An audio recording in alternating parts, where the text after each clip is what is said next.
نشوة الفوز على نيوزيلندا كان لازم تتقفل بسرعة، الخوف من سيناريو كاس القارات 2009 انه يتكرر تاني. الفوز وقتها على ايطاليا بطل العالم عمل ماتش ملحمي قدام البرازيل وبتخسر 4-3 في اخر الدقايق من ركلة جزاء، بتروح قدام امريكا مستوى اقل من ايطاليا والبرازيل. Don't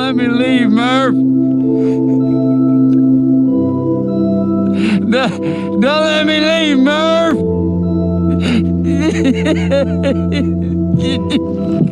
No! No! No! No!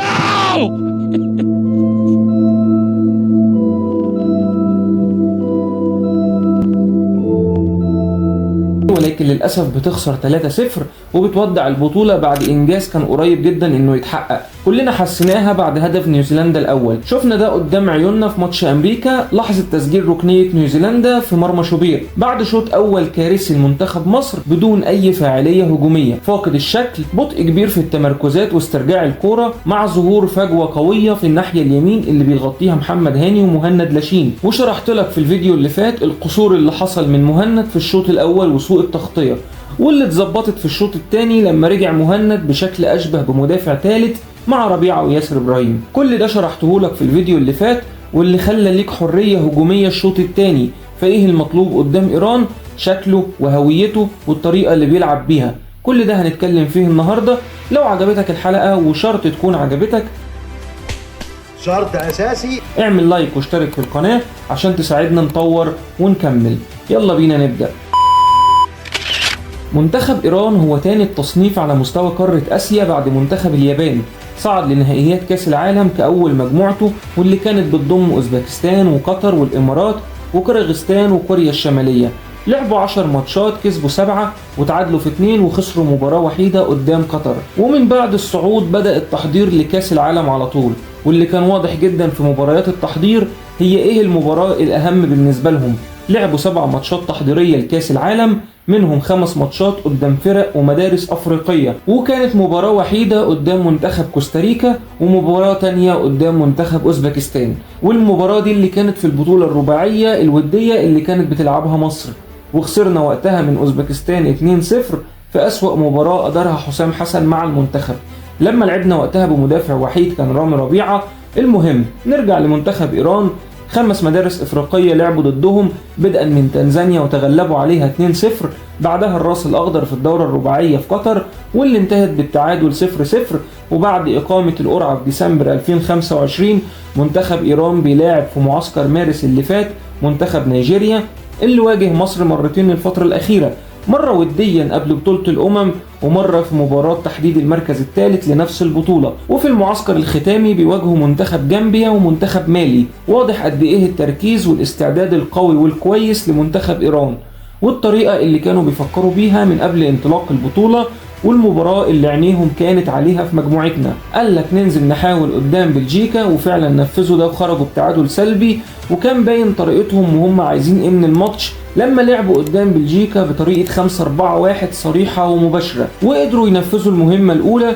وكانت المهمة الثانية والأهم بالنسبة لهم هي منتخب مصر، منتخب الساجدين، باعتبار ان دي المباراة الأهم ليهم في مرحلة الصعود، يعني بنفس طريقة ماتش نيوزيلندا مضمون. منتخب إيران شارك في كاس العالم 6 مشاركات قبل كده، ودي تعتبر المشاركة ال7 ليهم، ولكن في ال6 مشاركات ما قدروش يتأهلوا للأدوار الإقصائية. لعبوا 18 مباراة في نهائيات كاس العالم، قدروا يكسبوا 3 ماتشات، أولهم كانت قدام أمريكا في كاس العالم فرنسا 98، والمباراة الثانية كانت قصاد المغرب في روسيا 2018 في الدقائق الأخيرة، وآخرهم قصاد ويلز في قطر 2022. وقدروا يتعادلوا في 6 ماتشات باحتساب ماتشين نيوزيلندا وبلجيكا، وخسروا 11 مباراة، وإن شاء الله المباراة ال 12 تكون على إيدينا بإذن الله. معاهم مدرب وطني أمير قلنوي 62 سنة من مارس 2023، قادهم في 45 مباراة، كسب 31 وخسر 6 وتعادل في 8. أشهر وأهم لاعبتهم هو مهدي الطرمي، لاعب أولمبيكوس اليوناني وهو الهداف الحالي لمنتخب إيران، وده بعد غياب زميله عن النهائيات سردار أزمون واللي غاب عن قائمة الفريق لأسباب سياسية. رجع لنشر صور مع حاكم دبي ومن هنا تم استبعاده من قائمة المنتخب بتهمة عدم الولاء. أما عن مهدي الطرمي، لاعب 33 سنة، مهاجم كلاسيكي، لاعب بوكس، مسجل حوالي 60 هدف مع المنتخب. دي تعتبر ثالث مشاركة ليه في كأس العالم بعد 2018 و2022 واخيرا النسخه الحاليه في 2026. وكمان ماتشه الشهير في مباراه التاهل لكاس العالم قدام اوزبكستان لما سجل هدفين وقتها بعدها بداعي التسلل. منتخب ايران هو من المنتخبات اللي بتتميز بالصلابه الدفاعيه.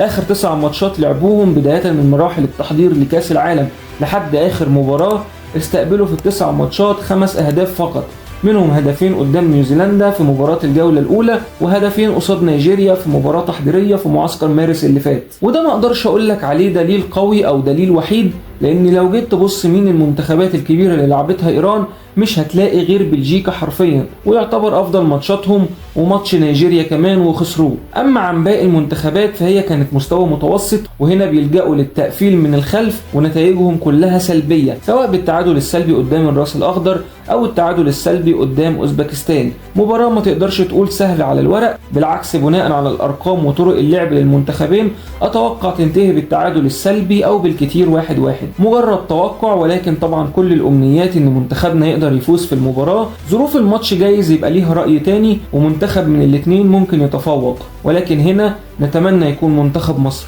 كابتن حسام حسن يكون عنده حلول للصلابة الدفاعية اللي بيتميز بها إيران، خصوصا إن هيتاخد عليك فكرة الظروف اللي بتعيشها إيران سواء جوه إيران نفسها أو مشاكل مع البلد المستضيف واللي امتدت للفريق. المنتخب اللي مش مسموح له يقعد داخل أمريكا أكتر من 16 ساعة، وبانتهاء مباراته مع أي منتخب بيغادر فورا الأراضي الأمريكية. هي مش أراضي أمريكية قوي يعني احنا عارفين، ولكن قبل مباراتهم مع مصر بتقرر أمريكا تسمح لهم بأنهم يدخلوا البلد قبل يومين من المباراة، بدل ما كانوا بيوصلوا على مواعيد المباريات بالظبط. في الأخير منتخب ظروفه صعبة في كرة القدم وخارج كرة القدم، ما عندوش حلول قوية بينفذها في الملعب. أهمية قصوى عنده إنه يقفل خط الدفاع ورا كويس، ولو المنتخب اللي قصاده ضاغط عليه بيلعب على التحولات. أفكاره محدودة وده تقلق منه. عندهم مشكلة كبيرة في الكرات العرضية، سر تحولاتهم في لاعب رقم 8 محبي. مش بيبنوا كورة من تحت، اعتمادهم بشكل كبير على الكرات الطويلة، بيعشقوا تطفيش الكورة بدون تركيز، المهم ما تبقاش جوه ال18 عندهم. اللعبة الأساسية عندهم هي الأوفرات اللي بتتعمل من ناحية الشمال، واللي بتكون العين دايما على محبي الجناح اليمين، لاعب مش الاسم الأبرز في المنتخب زي الطرمي أو أزموني اللي تم استبعاده قبل البطولة، ولكن دايما هتلاقيه هو اللي بيخلص وتأثيره عالي مع الفريق. تقريبا محمد هاني موعود بجبهته دي، ولكن هو ان شاء الله قدها، بدءا من دوكو مرورا بجاست، ودلوقتي مهمة جديدة مع الاسم الأذكى في إيران وهو محبي، اللاعب اللي سجل مع المنتخب 12 هدف في 30 مباراة شاركها، وآخرهم كان هدفه قصاد نيوزيلندا. لاعب بيعرف يستغل المرتدات بشكل كويس، في لحظة بتلاقيه انطلق من الدفاع لجوه ال18 عند الفريق الخصم. الطرمي بيجمع تركيز الخصم كله عليه عشان يفضي المساحة المحبي، وبالتالي هي مهمة واحدة لو اتقفلت صح منتخب إيران بيكون فاقد لكل حلوله، وهي فكرة القفل على الباك الشمال اللي بينطلق وهو الدراع الأول لسلاح إيران في العرضيات. وجوه ال18 في كيمياء قوية ما بين الطرمي ومحبي بتبادل الأدوار بشكل مستمر. في الهدف الأول ليهم قصاد جامبيا، اللاعب اللي موجود في ناحية الشمال وهو عنده هدف واحد وقرار واحد، باص لآخر واحد على الزاوية البعيدة، عينه على محبي، حتى لو غيره فاضي أنا هباص المحبي مش هعمل حاجة تانية. في كرة تانية في أول الماتش برضو عرضية في أقصى الزاوية البعيدة اللي فيها محبي، هنشتت الخصم بالطرمي ولكن الهدف معروف، عشان كده هتلاقي اللعب بتاعهم كله أو أغلبه من الناحية اللي هيكون موجود فيها هاني، اللي هي ناحية الباك الشمال بتاعهم، اللي دايما بيكرر نفس الفكرة اللي عملها في الجون الأول، كرة عرضية لأقصى اليمين، والمرة دي بتكون قوية زيادة، بيلحقها لاعب من بره ال18 وبيسددها وبيسجله التاني. هدف كوبي بيست في نيوزيلندا بس من ناحية اليمين المرة دي. نتمنى استكمال الحلم وصعودنا أول مجموعة بغض النظر عن المنافسين. في طريقك أمريكا بقى أرجنتين، الأهم إنك تصعد أول مجموعة. ريكورد جديد منتخب مصر يقدر يعمله إن شاء الله، دفعة قوية هتخليك تحاول تكمل خطوات أبعد بغض النظر عن المنافسين. وربنا معاك يا كابتن حسام وينور بصيرتك ورجالتنا تكون فايقة وتفرحنا. لو عجبتك الحلقة ما تنساش تعمل لايك وتشترك في القناة، واشوفك في الحلقة الجاية وانا وانت مبسوطين. سلام عليكم.